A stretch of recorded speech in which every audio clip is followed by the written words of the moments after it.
Hi, welcome to my bookworm sanctuary. I'm Bianca, and today I wanted to talk about Sarah Blue. So, Sarah Blue is a new to me author. From what I can tell, she mostly writes Omegaverse books. I read 7 of her books, which is her entire backlist, I think.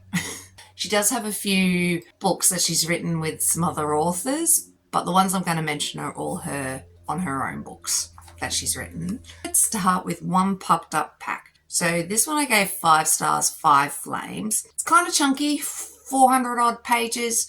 Just watch the trigger warnings for this one though. So there's death in this, depression, or a downward spiral as I call it. And yeah, it's kind of heavy, but I enjoyed this. I really, really did. So basically Charlotte meets Anders, Mikhail and Eli on the ice. Straight away they all realise they've got this connection, and yeah. And Charlotte basically has just her mother left in her life, and her mum's really supportive and really lovely.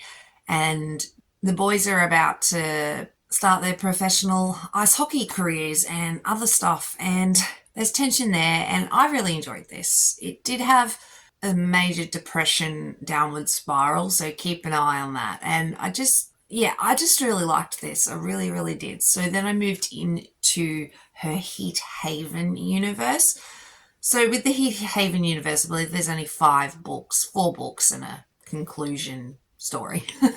Heat Haven, the first book's about Emily and Griffin, and they meet in an elevator. And it's really short. It's only like 140 odd pages, this one. And they meet in an elevator and they hook up basically. And then time passes and her first heat happens. And they get another alpha and a not so great alpha, and they have a bad experience. And then over time they add a couple of more alphas after meeting them in an elevator. So it was just this cool little quick story with a lot of incidents in an elevator, and I really liked it. So then I moved on to Omega's Obsession. This was really fun. Again, I gave this 5 flames, 5 stars. Do keep in mind there's a bit of kidnapping involved in this as well. But Liv, Dean, River and Grayson. And Liv is slightly unhinged. I love her. She has this, was it for Dean? Yeah. She had this sort of slight obsession with Dean and liked to take his belongings, and yeah, she was just strange. She came from a very rich and her father was a dick, and she came from a rich background, but she never really experienced anything or life. She's sort of suppressed and told what to do and whatnot. And her father's a huge piece of work, and there's stuff about that. And I really liked this one a lot. And then I moved into Protector's Promise. So with this one, I believe Cami is very much so modelled after Doja Cat, is it?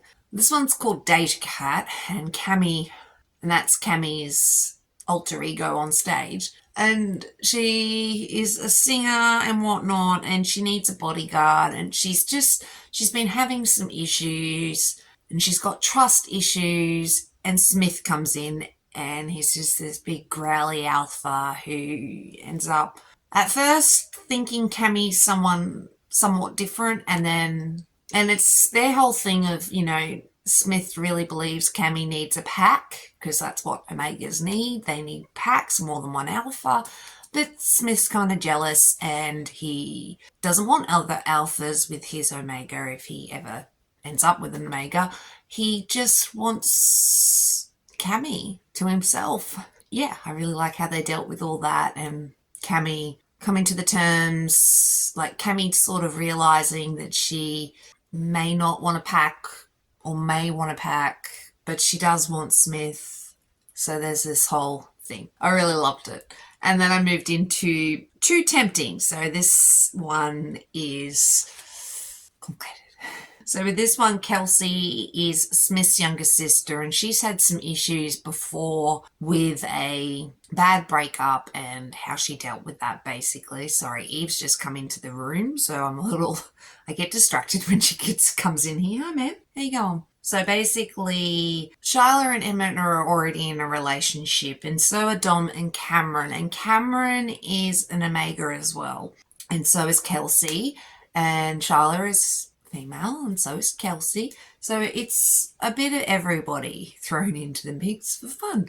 So it's sort of like two established couples trying to come together for Kelsey, but Dom and Shyla are very dominant alphas, so they clash. And there's just, yeah, I really enjoyed this one too. It was a 4-star, so it was slightly smaller than the others. And I really liked the representation of therapy and how Kelsey realizes she needs therapy and how it all intertwines with Liv and Cammy and Smith and eventually Emily. And I really enjoyed it. And then there's Heat Haven Holidays. So with Heat Haven Holidays, it's like the conclusion story of everybody.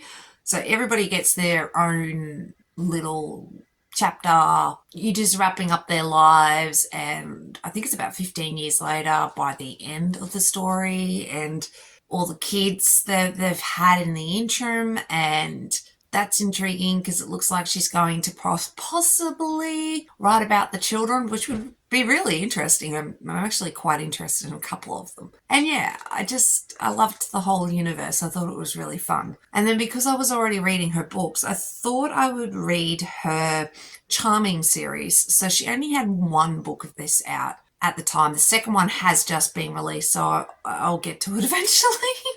The never-ending TBR. But this one was also 5 stars, 5 flames.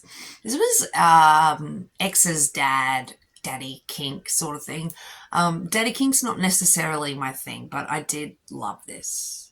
I loved it. Blair's boyfriend is kind of a noodle. She's not really into him, thinking about breaking up with him, but then realizes he's cheating on her. So she wants revenge and she doesn't like him anymore and whatnot.